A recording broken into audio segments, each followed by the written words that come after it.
If you have an idea that you genuinely think is good, don't let some idiot talk you out of it.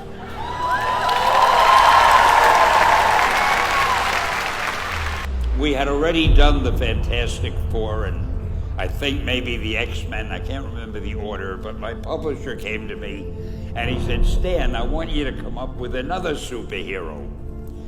So I said, okay, and I went home, and when my publisher said do something, I'd better do it because I wanted to keep my job.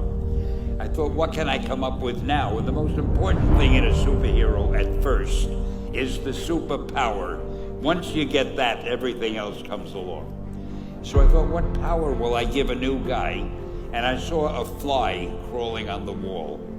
And I said, hey, if I could get a superhero that could stick to walls and crawl on them, man, that would be cool. So I thought that was good. Now I needed a name. So I thought, well, let's see, Fly Man, Mosquito Man. I got down to Spider-Man. Spider-Man. It just sounded dramatic. So, okay, I had my hero, I had his power, his name, and then I figured just for fun, I'm going to give him personal problems. Because except for you people who are your lives are perfect, but most other people have personal problems. And then I thought I'd make him a teenager, because there were no teenage superheroes that I knew of at the time. So armed with all that wonderful material, those great ideas, I ran into my publisher's office and I told him. This was my reaction, the reaction he gave me. Stan, that is the worst idea I have ever heard. First of all, and he started to give me his, because he's a very logical man, very intellectual. First of all, people hate spiders, so you can't call a hero Spider-Man. You want him to be a teenager? Teenagers can only be sidekicks.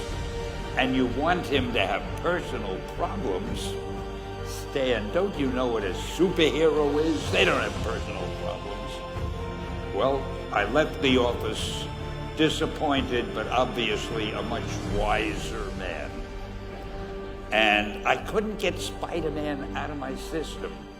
So we were about to kill a magazine. I think it was called Amazing Fantasy. It wasn't selling well, and we were sending the last issue to press. When you do the last issue of a magazine, nobody cares what you put in it because the book is dying.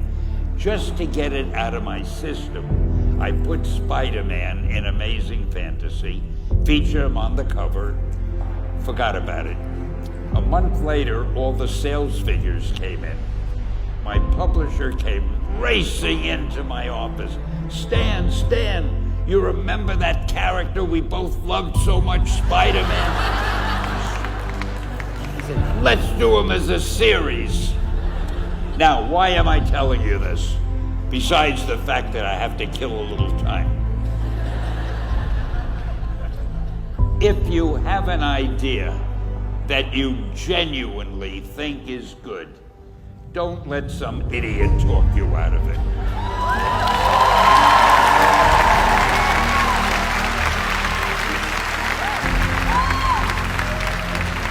Now, that doesn't mean that every wild notion you come up with is going to be genius, but if there is something that you feel is good, something you want to do, something that means something to you, try to do it.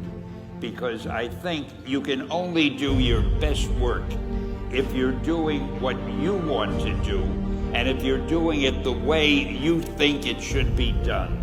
Just do your thing, do it as well as that's the important thing. Don't shirk. Whatever you do, give it your best shot. You'll be glad you did. Excelsior!